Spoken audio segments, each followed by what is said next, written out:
बिहार सरकार खाद्य एवं उपभोक्ता संरक्षण विभाग के द्वारा जो है ये अपडेट आया हुआ है। यहाँ पे बताया गया कि राशन कार्ड धारियों के लिए केवाईसी आधार सीडिंग हेतु महत्वपूर्ण सूचना। अब इसमें क्या लिखा हुआ है आप एक बार अच्छे से समझेंगे ना तो सारी इंफॉर्मेशन आपको समझ में आ जाएगी और आपको अच्छे से जान जाएंगे कि क्या करना है क्या नहीं करना है। जो अदर राज्य में है, बिहार में नहीं है या किसी कारण से उनका केवाईसी नहीं हो पा रहा है, वो आ नहीं सकते, तो उसकी भी जानकारी यहाँ पे दी हुई है कि कैसे उनको करवाना है। भारत सरकार के प्राप्त निर्देश एवं मान्य सर्वोच्च न्यायालय नई दिल्ली में दायर वाद में प्राप्त आदेश के आलोक में राष्ट्रीय खाद्य सुरक्षा अधिनियम अंतर्गत राशन कार्ड धारियों के सभी सदस्यों का केवाईसी आधार सीडिंग कराया जाना है। मान लीजिए आपके घर जो है 5 लोगों का जो है एक राशन कार्ड है, सपोज इसमें से अगर मान लीजिए 4 लोगों ने जो है क्या किया हुआ है, केवाईसी करवा लिया हुआ है, एक लोगों ने नहीं करवाया हुआ, ये जो एक बंदा है ना इसका नाम कट जाएगा वहां से।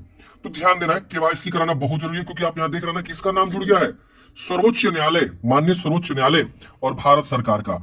तो ये रूल जो है सिर्फ बिहार वालों के लिए नहीं है, ये सभी राज्य के लिए है, सभी लोगों को यहाँ पे केवाईसी कराना है। ध्यान दें, राज्य के सभी राशन कार्ड धारियों को सूचित किया जाता है कि वह राज्य अंतर्गत किसी भी जन वितरण प्रणाली दुकान पर संधारित ई-पॉस यंत्र यानी कि मशीन है के माध्यम से निःशुल्क केवाईसी जो है आप यहाँ पे करा सकते हैं, जिसको आधार सीडिंग करा सकते हैं। यानी जो भी राशन कार्ड डीलर है, जो डीलर जहां जो है दुकान होती है, जो राशन डीलर की दुकान होती है, वहां जहां मतलब आपको राशन प्राप्त होता है, वहां आपको जाना है। वहां एक उनके पास एक पॉस मशीन है, उस पॉस मशीन के जरिए जो है फ्री ऑफ कॉस्ट, निःशुल्क जो है आपको यहाँ पे केवाईसी करे जाएंगे।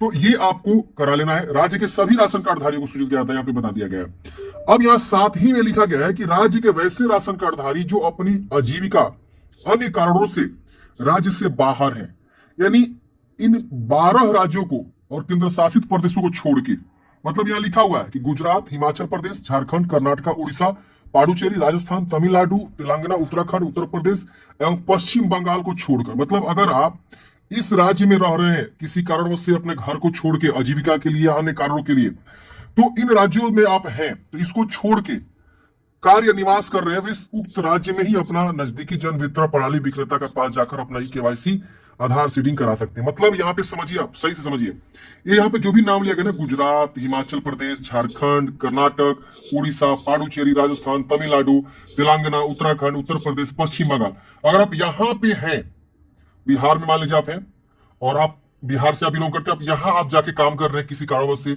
आजीविका चलाने के लिए, अनेक कारणों से आप यहाँ पे हैं, तो आपको आना ही पड़ेगा। कहाँ पे? तो बिहार आके ही आपको जो है यहाँ पे केवाईसी कराना पड़ेगा। इन सबको छोड़कर बोला गया है कि इस राज्यों को छोड़कर, इसके अलावा उक्त कहीं भी आप काम कर रहे हैं, कहीं भी आप आजीविका के लिए मतलब चले गए हैं, तो उस केस में आप अपने नजदीकी जन वितरण प्रणाली विक्रेता के पास जाकर केवाईसी आधार सीडिंग करा सकते हैं। और ये देख सकते हैं पीआर नंबर भी जनरेट हुआ है, विज्ञापन संख्या बिल्कुल सही और सटीक है। यहाँ पे सिग्नेचर आपको सचिव का देखने को मिल जाएगा। तो ये जो है आप देख सकते हैं। यहाँ पे एक बार मैं और बता देता हूँ, अगर आप इन सब राज्य में रह रहे हैं, अगर आप इन सब जगहों पे रह रहे हैं, तो आपको आके ही बिहार में ही कराना होगा।